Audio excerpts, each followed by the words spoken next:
देखिए, राहुल गांधी का जो बयान है, सदन में इसको लेकर जो घमासान है वो मचा हुआ है। लेकिन इन सब के बीच क्या कुछ कहना रहा, आर पार की जो लड़ाई है किस तरह से नजर आई, न्यूज़ 360 में आपको बता रहे हैं। क्योंकि सदन में नेता प्रतिपक्ष राहुल गांधी के बयान के बाद मचे घमासान से जुड़ी खबर है। हालांकि राहुल गांधी का बयान लोकसभा की कार्यवाही से हटा दिया गया है। बीजेपी ने सदन की मर्यादा का ध्यान दिलाते हुए राहुल गांधी की भाषा पर सवालिया निशान लगा दिया। देखिए रिपोर्ट। भारतीय संसदीय इतिहास में गुरुवार का दिन एक ऐसे सियासी मोड़ के रूप में याद किया जाएगा जहां शतरंज की बिसात संसद के भीतर बिछी थी। एक तरफ सदन में परिसीमन और महिला आरक्षण के नए विधेयकों पर तीखी बहस चल रही थी, तो उसी सदन में नेता प्रतिपक्ष राहुल गांधी ने कुछ ऐसा बयान दे दिया जिस बयान पर सियासी घमासान भी छिड़ गया। साथ ही राहुल गांधी के बयान को संसदीय कार्यप्रणाली से हटा भी दिया गया। वहीं संसदीय कार्य मंत्री किरेन रिजिजू ने राहुल गांधी पर करारा तंज भी कसा। हमने राहुल गांधी जी से अनुरोध किया, ये तरीका बिल्कुल भी नहीं है। होने के नाते आप बोलिए, मगर नियम से बोलिए। और ये इस देश का 140 करोड़ का चुना हुआ प्रधानमंत्री को ये अनाप शनाप बात करके क्या साबित करना चाहते हैं? आज जो भाषा इस्तेमाल कर रहे हैं, स्पीकर साहब ने बार बार कहा कि वो बोल सकते हैं मगर नियम करते हैं। ऐसे तो नहीं बोल सकते। हम लोग एक्सपेक्ट करते हैं कि राहुल गांधी बोल रहे हैं।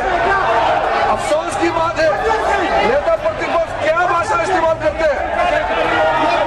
कोई तरीका होता है? देश का प्रधानमंत्री 140 करोड़ लोगों ने मिलकर प्रधानमंत्री बनाया है। आप इस तरह से अनाप शनाप बातें करते हैं, आपको शोभा नहीं देते हैं। क्या बात करते हैं?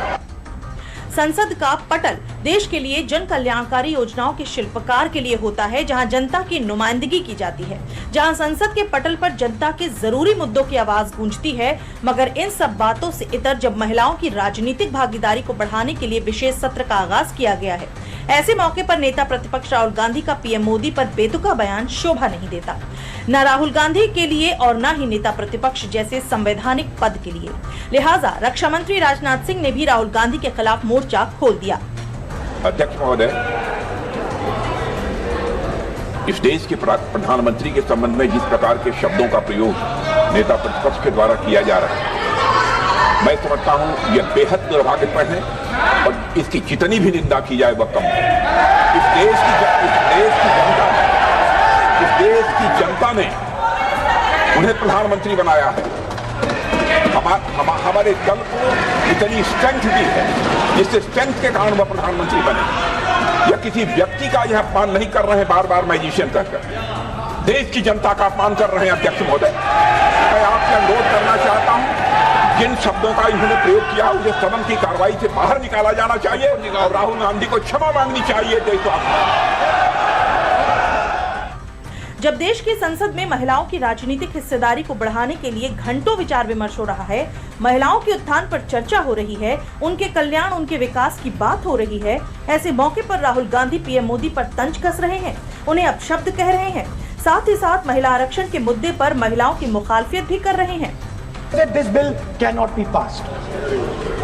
This was a panic reaction. This was a panic reaction because the Prime Minister at any cost needed to send two messages. Number one, he needed to change the electoral map of India, and number two, he needed to send a message again that he is pro-women.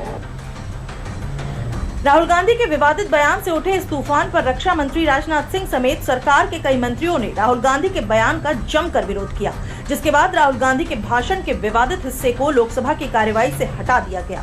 कयास ये भी लगाया जा रहा है कि PM पर राहुल गांधी के बयान पर बीजेपी सदन के बाहर भी विरोध करेगी।